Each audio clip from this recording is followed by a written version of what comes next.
When you started out doing this, did you just start off with a simple setup and then it's kind of grown over time? So you know what's funny? I'm glad you asked that because I started with my iPhone and I bought a USB plug-in, like an adapter like this. Yep. Has a USB and it plugs into your iPhone. And I had like a $20 mic that I bought off Amazon. And I started out by talking about like military and like having different emotions in military, how to deal with like PTSD and anxiety because I have everything.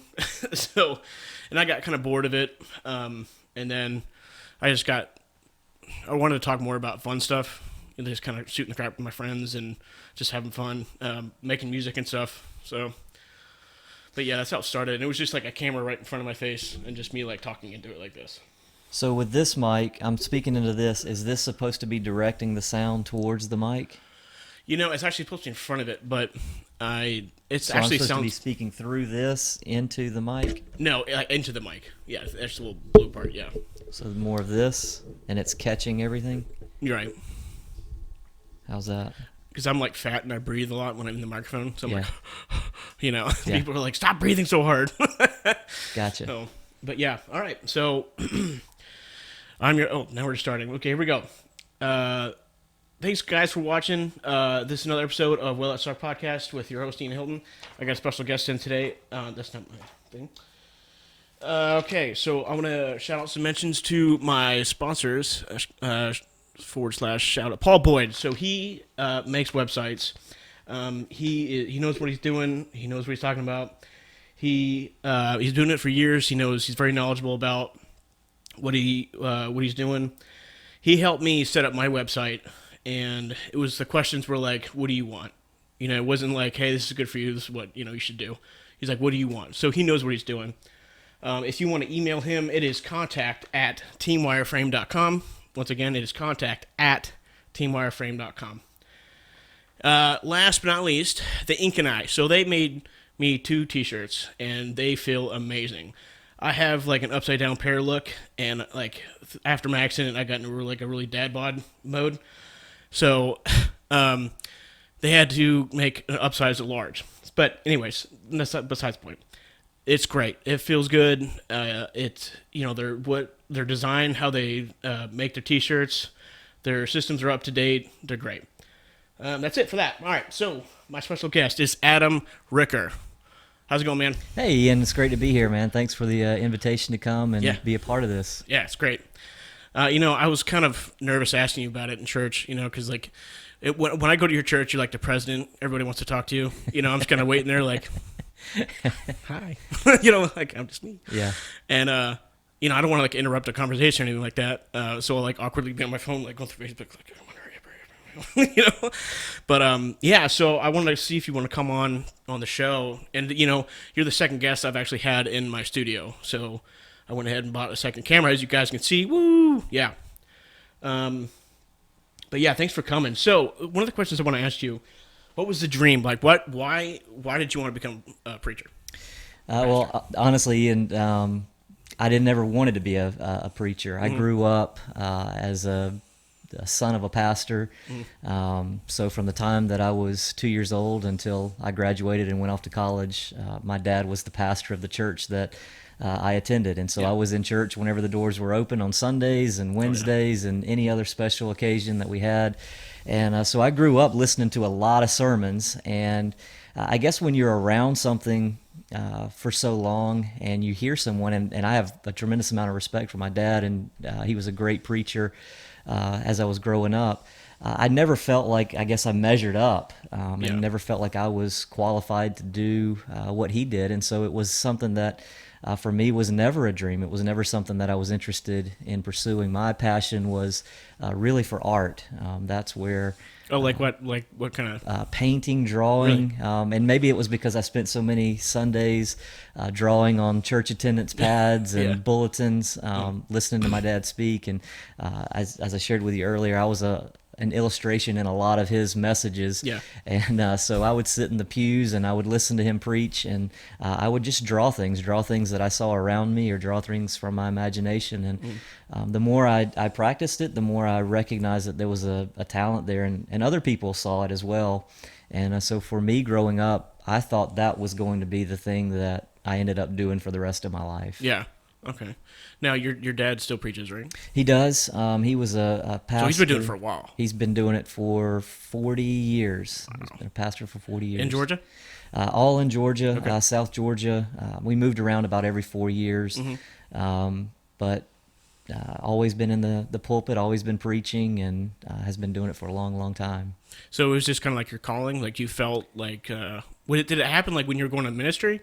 Like when you started feeling it? No, like I said, I was all I was doing was pursuing art, and so I got a scholarship to go to college to do art, and I went to a little school up in North Georgia, and while I was there, again, ministry and hearing God was not something that I was really focused on. My focus was on pursuing the art career that I thought I was going to do. I wanted to do graphic art, and I got invited to go to a college ministry retreat. And I went because I wanted to see who else was going to be there, kind of the typical show up because of whoever else is going to be there kind of motive. And so I went and I listened to the speaker at the college retreat. It was down on St. Simon's Island, Georgia. And during one of the talks, the speaker said, I'm just going to take a break because I feel like God wants to speak to some of you here, and I want to give you some time to go and just to listen. And I thought it was interesting because I'd never been somewhere where someone stopped the message that they were giving and said God wanted to speak to them. And so I thought it was a curious kind of experience. I don't know if you've ever had someone say God wants to speak to you, but it kind of got my attention. Yeah.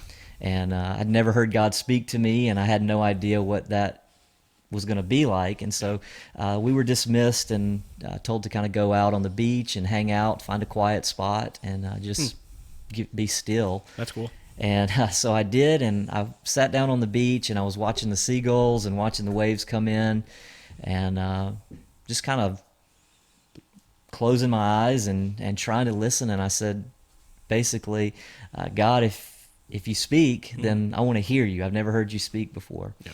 And I didn't hear an audible voice, but all of a sudden, as I was sitting there and asking God to speak to me, I started seeing the faces of people that I had grown up with, people in different churches that I had been a part of, that my dad pastored, people that were friends of our family and friends of mine all through my life. And they just kind of were just like a shutter going of these images, these faces in my mind. Right. And it started getting faster, and as they were rotating through my mind's eye, they started asking a question. And each one of them was asking the same question: are you going to follow in your father's footsteps? Yeah.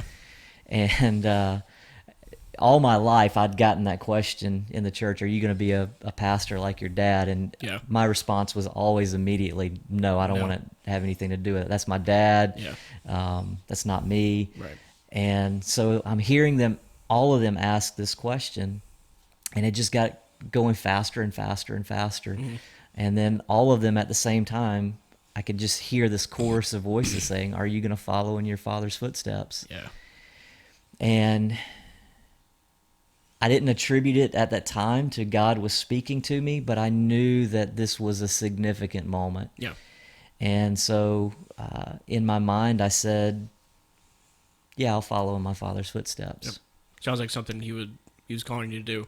Well, I don't know if he was in that moment calling me to do it, but it was a question that I didn't make up, and I was seeing these faces asking the question. Right. And so in my mind, I said, yes, I'll follow in my father's footsteps. And then this is where I believe that God was speaking. He was speaking through all of it, but this is where I felt like the moment came, was almost this sense that I want you to say it out loud. And it would seem like an easy thing to say, something that you've already thought in your head out loud, but I'm telling you, I wrestled probably for 5-10 minutes with saying out loud, yeah, I'll follow my Father's footsteps. Mm-hmm. And when I finally got to the place where I said it out loud, as soon as I spoke the words, it was like this weight just fell off of me. Like I'd been carrying around this heavy rucksack with 50 pounds of weight in it all my life. And then all of a sudden, when I said, I'm going to follow my Father's footsteps, it was like I laid that heavy pack down and I just felt light. I felt like I could have floated off of the beach that I was sitting on. Right. And I don't even know why, but I just, like, tears started coming. Mm-hmm. And it was almost like I realized for the first time who I was and what I was supposed to do. And so I said that out loud. I cried. And then I got up and I walked back to where everyone was gathering back, and I felt this impression that I needed to tell somebody about it. Right. Like I thought it, then I spoke it out loud to myself, but for it to be real, I needed to tell somebody about it. Yeah. And so I went back and I found a friend of mine who had invited me to go on the retreat, and I told him, I said, listen, I think God spoke to me, and I think he's calling me to follow in my Father's footsteps. Mm-hmm. And I told him, yes, I would. And he said, well, what does that mean? And I said, I have no idea. Right, yeah. But I feel like God spoke to me, and this is the direction that I'm supposed to go in. Yeah, well, that's awesome. That's funny because, like, the things too, like whenever, I sit down in your church, in the church, I always say a prayer, like, my mom always told me, like, if you're having cloudy thoughts and you're distracted, just sit down and be like, if you're willing to show me something, if you want to show me something, please just open my eyes and my ears to something you want to show me, and that's what always kind of got me, is that I felt like a clearness, come in, because I'm more attentive to your messages and all that stuff. But so for y'all that don't know, Adam is the pastor at Waterfront Church that we go to, and we love it. We've been going there for about almost 2 months now. And so how did Waterfront start? How long has it been around? We've been meeting since 2012, so we've been here in Richmond Hill for 7 years. My wife and I started the church. We moved here in 2011 with our 3 children, and we didn't know anyone in Richmond Hill. We felt like this was the place where we were supposed to be, and had gotten an invitation to come and to start a church here from the United Methodist denomination, which we were a part of. And so we came up, we drove around, we felt like this is where we were supposed to be. And so we moved here, didn't know anyone, and just started meeting people, and felt like this was the opportunity that God had provided for us to start a church. And the funny thing is, this is the first church that I've pastored.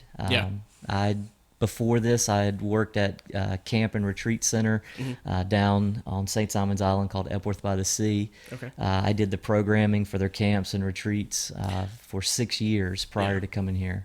It's a funny thing I want to ask you too. When you were doing ministry, you were doing that in Orlando, right? Yeah, when I graduated from college, I did get the art degree that I'd originally intended to pursue. But I also got a degree in religion. And then after I graduated from the University of Georgia, I moved down to Orlando to go to Asbury Seminary. And so that's where I got my Master's of Divinity through Asbury Theological Seminary. Okay. And how long is that? To get the degree? Yeah. Well, a lot of internships, a lot of... You can finish it in 3 years if you're really trying hard. Yeah. It took me 2 years, and then I stopped and took about 4 years off, and then went back and finished 2 more years.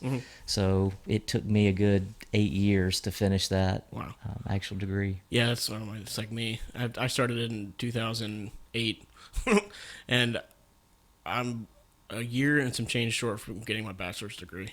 Oh, wow. Yeah. So, and I've been putting it off, but yeah, so it's been a while.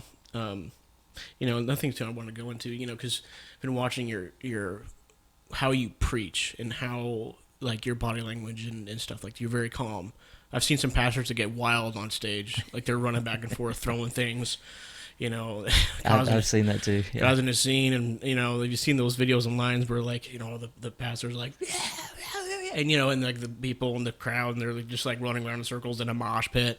But like you're very calm and collective, and it's like when it comes to your speech, you don't say a lot of you don't say like a lot. It's very formal and it's to the point. Now, did you just practice that over time, or you kind of taught that? Well, like I said, I grew up in the church, so listening to my dad preach a lot of sermons, there was a lot of things that I absorbed about public speaking.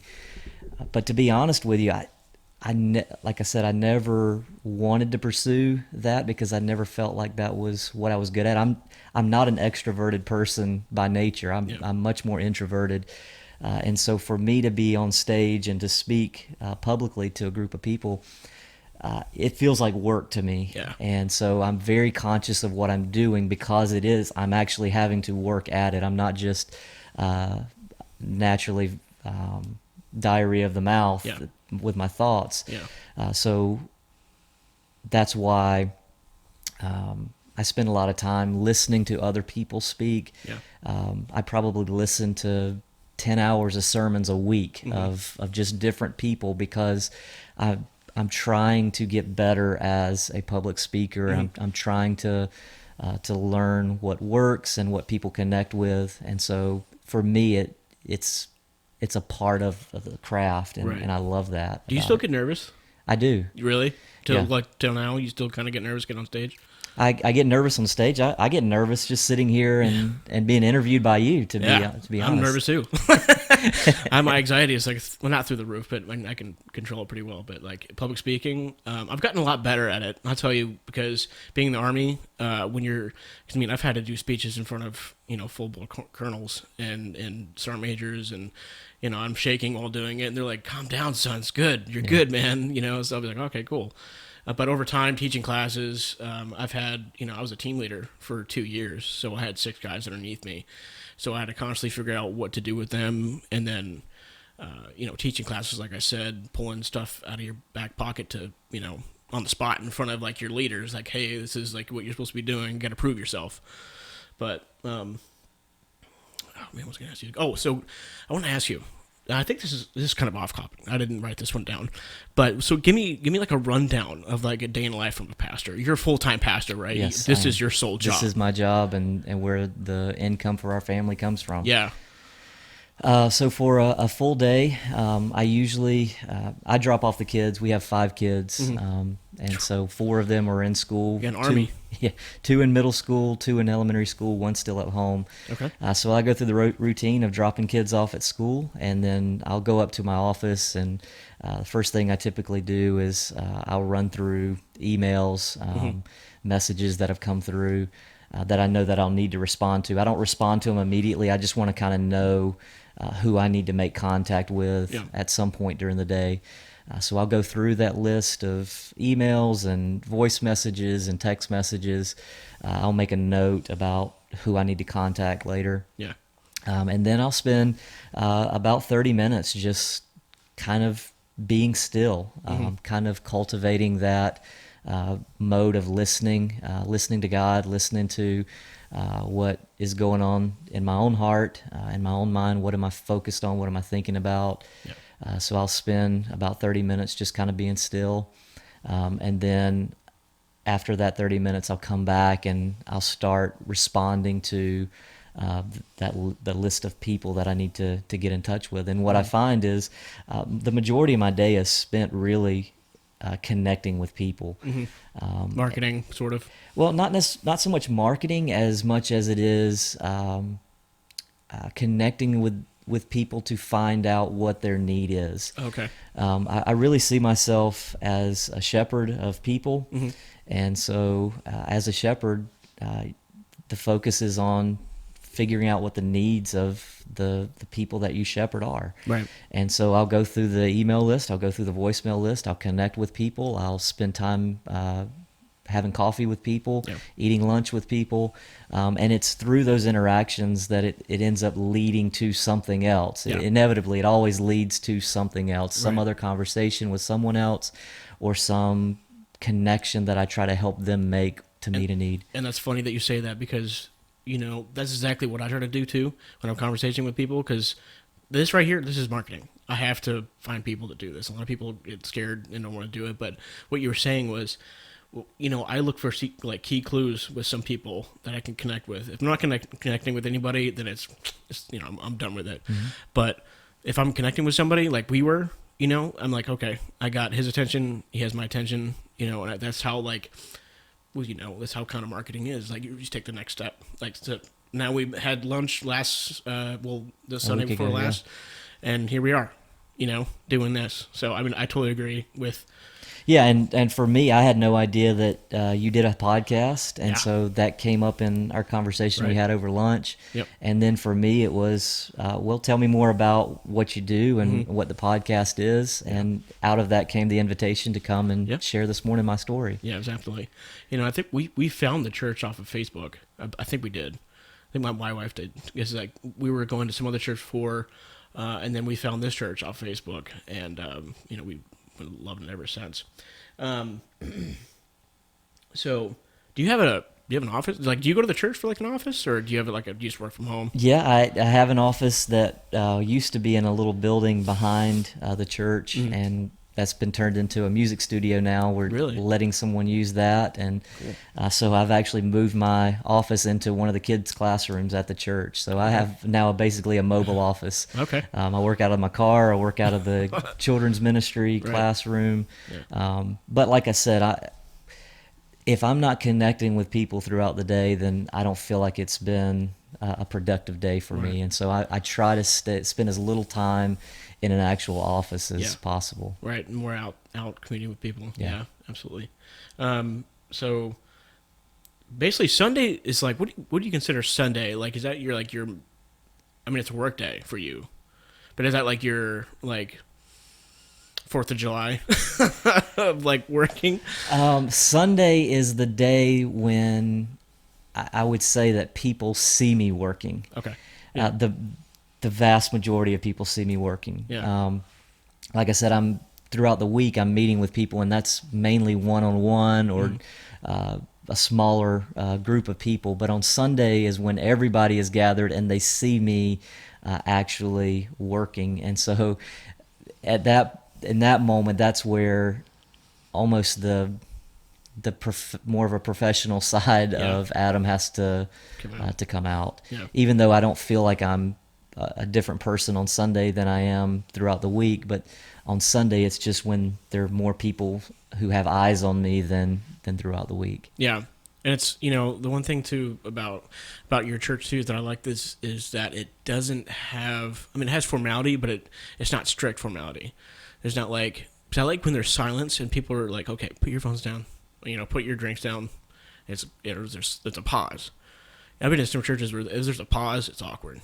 They're trying to scrambling, figuring out what to do, but it's just such a laid back church that's okay, and it's like, you take the reins with it. I'm trying to figure out how to explain this. When we did communion last Sunday, there was music playing in the background, but also when you were talking, it was quiet. And while you were passing out the bread and the cup around, it was just kind of reflection time. It wasn't like a strict boom, boom, boom, boom. I actually got yelled at when I was at a church in Leesburg, Florida. I don't know. Do you know where Leesburg is? I do know where Leesburg is, yeah. It's a crazy place. There's a bunch of crazy people out there. I've been to we used to take our youth to a camp down in Leesburg. I can't remember the name of the camp, but yeah, I know what you're talking about. Some crazy people out there. So I lived out there. I did construction. My first apartment was actually out there in Leesburg off of, it was by that Tropicana, Highway 24. That's what it was. And I went to a church. I played drums for a church. Joe was 5 minutes up the road, and I think it was my third time playing. And the pastor was super strict about formality, and we played the songs in the morning. I went took a break, and then before you know it, I'm like looking and the band's already up, right? So I'm like, oh crap. So I start running. I start running and like trying to do the whole Mission Impossible thing, like trying to scoop like against the wall, trying to get into the drums. And he's watching me the whole time like this. And I'm like, oh, he's going to yell at me. And so I get up there, and after we play, the lead worship singer was like, hey, like, you really ticked off the pastor by doing that. I was like, really? He's like, yeah. He was like, he said you threw him off and everything. I was like, what? Seriously? So I stopped going to that church. That was just weird. I understand. Yeah. We have a lot of kids in the church, and I tell people all the time that our house is chaos because we have 5 kids, and you handle it very well. And so, if you let the chaos consume you, then it will. Yeah. But if you try to remain calm and just be a calming presence, then you can kind of make it through anything. Yeah. And what we've tried to cultivate and create there at the church is really a family environment. And there are times at our house where we're talking, and then there are also times at our house when everybody's kind of busy and quiet, and there's no awkwardness in that. And so that's what we want that to have happen in the church as well, where sometimes everyone's talking and everybody's engaged, and then there's times where you're just quiet and you're okay in the quiet because you feel like you're around family. Yeah. So going back to the church, I wanted to ask you, so what is like your vision in the church? I guess my vision would be everyone passionately pursuing a relationship with the Lord, and living out the calling that God has on their lives, whether it's hosting a podcast, it's teaching elementary kids, or running a business, whatever it is that you are gifted and called to do it in a way where you're doing it out of your relationship with God. Yeah. And I think that we're all different, and we're all created uniquely, but we are all called to love God and to love other people, and we can do that through the different things that we engage in on a daily basis. Yeah. And so if I can encourage people to do that, then that's what my passion and desire is. And that's one thing too, is when you tend to mention your vision pretty much every time we're in church. And the one thing that I like doing is connecting with people, and I think sometimes a lot of the church misses it, about connecting people to Christ. I've seen a lot of pastors try to put on this sermon that's wonderful, and it's like just great, and they think that's how they're gonna draw. I mean, it's gonna draw more people in, but they're missing the point of like actually going out there and connecting with people, and like, from what I've seen that speaking of connections, like what organizations are you involved in with the church? So when we started the church, we tried to look for strategic ministry opportunities with partners in the community, people that are already doing ministry, so that we're not trying to reinvent the wheel, and we're just being a support. And so we support Old Savannah City Mission, which is in downtown Savannah. They have a tremendous outreach to the homeless, and have an incredible soup kitchen that they run, where they provide meals each day. And we made 100 and something sandwiches for them? Yeah, regularly throughout the year, we'll do peanut butter and jelly sandwiches to help supplement the meals that they're already participating in. Let me tell you something. I love this. I'm gonna put you on blast in a good way. So when we were at church that Sunday, we were making sandwiches. I love how you were like, "Hey, everybody, go make a sandwich." Like, there was no, like, you can make a sandwich if you want, but if you're not, you can leave. Like, hey, make a sandwich. Yeah. Yeah, absolutely. I love that. I was like, heck yeah. It's one sandwich. Yeah. I mean, you're coming to make one sandwich, and it may not seem like much to you, but to someone who their only meal during the day may be a sandwich. Exactly. It's a huge deal to them.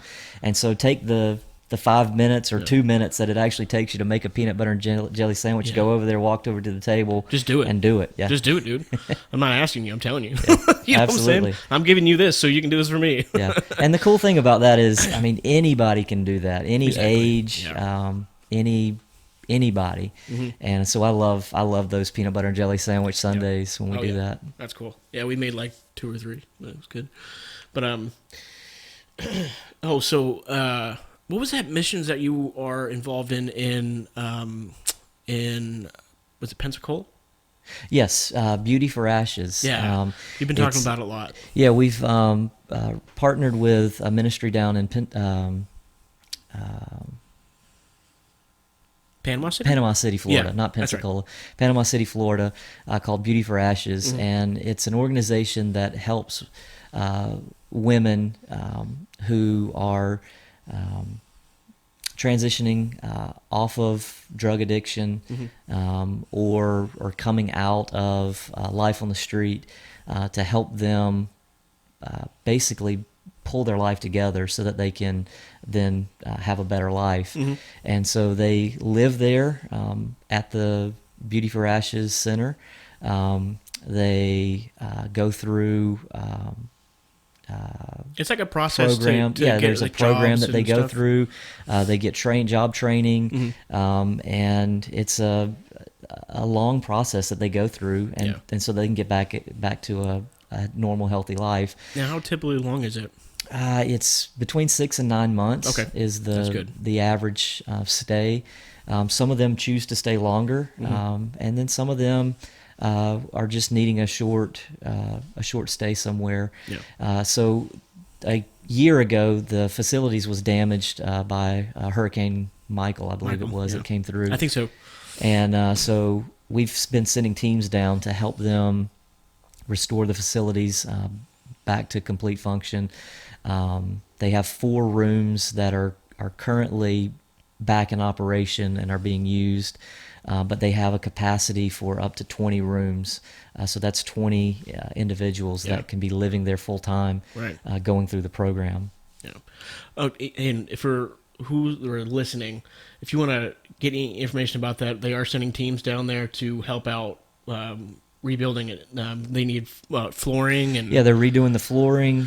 They're replenishing their clothes closet, which is a ministry that they have. donations like clothes. Or... Donations like clothes, toiletries, household items, cleaning supplies, anything like that. We'd love to be able to send that and take that down there for them. Perfect. Okay, so if you want to get in contact with me, my email is wellthatsuckedpodcast@yahoo.com. You guys can spell that. It's pretty easy. wellthatsuckedpodcast@yahoo.com. And I will forward it to Adam. So Yeah, we'd really appreciate the help. absolutely, yeah. Because I have some listeners here in the Richmond Hill area. I don't. I can't really tell. Like I can't really look up like a creep and like who's like following me. But I think I have some, like my mom, my dog. You know, that's about it. What were you when you were going to ministry? Were you married at the time with kids? No, I wasn't. So when I started ministry, I moved down to Florida. I was single, and I worked at a church in Orlando as a college young adult minister. Is that church still around? Yes, it is. Pine Castle United Methodist Church. Yeah, it's so crazy. The years that you were there, I was living in Orlando as well. Yeah. That's crazy. Small world. Now That was 2000 to 2003. okay. Yeah. And then I moved back to Georgia and started working at a church in Savannah called White Bluff Methodist Church. And I was single at the time. Yeah. In 2004, I was set up on a blind date, and that's actually how I met my wife. Really? I was living in Savannah working at the church, and she was living in Brunswick, going to college there at Coastal Georgia Community College at the time. And a lady that knew her family, knew my family, decided that we needed to meet each other and gave me her. So you'd never seen her? I never saw her, never knew anything about her, didn't know her family. I just had a mutual acquaintance. Yeah. And so we... So like when you guys met, were you like... Well, You're holding a sign with her name? Like, No, I emailed her, and this was before you could stalk somebody on Facebook, so Okay. I never stalked her on Facebook or anything. I sent her an email, which oh, God. sounds completely antiquated now. But sent her an email. Said, hey, my name's Adam. I heard that you'd been on a mission trip to India. At the time, I'd been to India a few times. My father had been there a lot of times, and I knew that she'd gone on a mission trip there. And so that was kind of my open door. Okay. I'd love to get together and hear about your mission trip. Would you be interested in meeting up for coffee sometime? Yeah. And so she responded back, and she said, yeah, I'd be interested in meeting up for a cup of coffee to talk about India. And so we met at Joe Muggs at the Books A Million down in Brunswick. Oh, wow. And again, I didn't know what she looked like. I didn't know anything about her. So I got there early, I got my cup of coffee, sat down. I kept watching and waiting to see who was going to show up. And finally, at the time, there was nobody really that was young single female that was there. Okay. And then I saw this one girl kind of walk in, and I saw her look at me for a minute, and there was kind of that awkward, are you Adam? And then I'm kind of like thinking, are you Rebecca?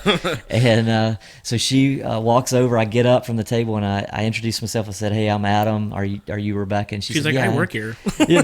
No, she actually was who I was waiting on. And so she sat down, and I ordered her a cup of coffee, and to this day, the funny thing is, she doesn't drink coffee. And so she came there and met me at a coffee shop, not even liking coffee, but she was willing to come and meet me. Cool. And from that moment, we met in April, and we were married by December. And so it's kind of one of those crazy stories that when you know, you know. And we both knew that it was right, and this was the person we wanted to be with. That's cool. Yeah. Yeah, I met Steph when we were 8 or 9, but it was just like little kids. So you've known her for a long time. Really long time, yeah. Wow. And her mom always thought I was cute, and she was like, "You boys are gross, man." And we grew up in the church and at New Covenant, the one in Winter Springs. Yeah. And she went off to college. I went off to college. She came back. We texted, and she was at some bonfire at her school, and she's like, "Hey, I'm leaving school here in about a month. So if you want to meet up, that'd be great." And I got a pretty funny story to tell you. So our first date. Did we tell you this at the? No. Okay, good. So our first date, I'm nervous. Right, because I haven't seen her in a long time. I added her on Facebook. She always has to mention that. You added me. And so I picked her up, went to Orlando Ale House. Yes, I know where that is. Yeah, off of Redbug. It was, and I love that place. She was so sensible. She had like some nice little salad, and I ordered this big mountain zinger melt. It consists of fries, a mountain of fries, bacon bits, cheese, you name it. And this plate's this big, and I'm just chowing down on this. And so she's just eating a salad while you're eating this massive... She has a piece of lettuce. She's like, "Oh, I'm full." And so before I went to the gym, and I was drinking a protein shake, and I made the mistake of ordering a Mountain Dew at the restaurant. To go with your massive plate of... Massive. And if you don't know this, if you have a protein shake and you mix sugar with it, it's like a natural laxative.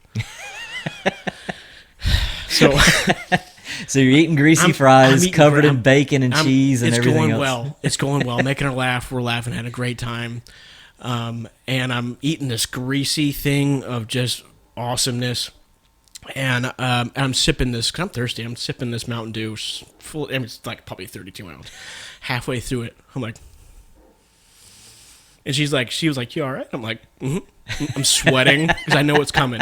And I planned on taking her to a movie after this, but I have IBS. So I was like sweating. My hands were like, I just got quiet. And she's like, "Okay." She's like, "We're all done." I'm like signing the check. I'm like writing it as if like a Michael J. Fox, And so we're in the truck, and she's like, thinking we're going to a movie, and I'm like, I'm still sweating my pits. I'm wearing a white shirt. So is she riding with you? She's riding with me. Okay. Oh yeah. and I'm just like kind of holding the steering wheel like this, and we're just past the movie theater. She's like, "Oh, I guess we're just gonna go home." And so I took her home, and I was going 80 on like a 45 miles an hour. I called my buddy. I felt so bad because I wanted to do. So did more you get with to her. get to her house and then just like, oh, see you later, and like kick her dropped out? off. I ran around the truck, opened the door for her, gave her a hug, and I was like, "Bye," like pushing her. What's it like, a drive-by, throw her out the door and keep going? Yeah. And so I called my buddy. I was like, "Bro, like I feel so bad." He's like, "What?" And he's done this too. So we're relating right now on like a first date kind of thing. He can yeah, commiserate and so with you. I'm like, "Bro, I had to drop her off. Like I had to go so bad." He's like, "What'd you do?" I had a protein shake and I mixed it with Mountain Dew. He's like, "Oh, I've done that." He's like, "Hey, just go home, just text her, tell her you had a great time, and she'll be fine." Because she's thinking like, well, I don't know if that was like good. Yeah, or not. that was awkward. Yeah. So yeah, that was just I was flying through. I'm surprised I didn't get a speeding ticket. But that was. But you got a second date, so Yeah. obviously it all worked out. Oh yeah. There was definitely gonna be a second date. So yeah, that's the story of that. But she's probably gonna hate me for telling that story. But yeah, so that's the time for that, man. I pretty much asked you everything I kind of emailed you last night. I was sitting here at the computer and I was telling you this morning, my dog started farting last night. And I know you smelt it. Oh, yeah. Yeah. And so I'm sitting here, and he likes to jump in my lap, and I'm typing or whatever, and like I keep hearing this, and I'm like, seriously, dude? And I'm like, come on, get off. And then he'll like sneak back here underneath the table and like just kind of look at me, and then I won't pay attention. I'm like, and he's like, just letting you know he's here. So yeah, and so he's been farting all morning, but thank you so much for coming on the show. Really had a great time. This went really well. If you guys want to check out the church, it is Waterfront Church in Richmond Hill, right by the YMCA. So there's 95 with this YMCA, and you turn in like you're going to go to the YMCA. What road is that? Thunderbird Drive. Thunderbird Drive. It is every Sunday morning. We do it religiously every Sunday. We'll see us there every Sunday, 10:30. And one more shout out to my sponsors, Paul Boyd. If you want a website made, it is contact@teamwireframe.com. Again, it is contact@teamwireframe.com. His customer service through the roof. He loves doing it. Send me an email. The Ink and I, they made me 2 t-shirts. Great, up-to-date software. Good guys, keep it up. And that's it. All right, guys. Thank you for listening. Oh, if you want to email me, it is wellthatsuckedpodcast@yahoo.com. Sorry, I got all these things moving around now. Again, it is wellthatsuckedpodcast@yahoo.com. All right, guys. Have a good one.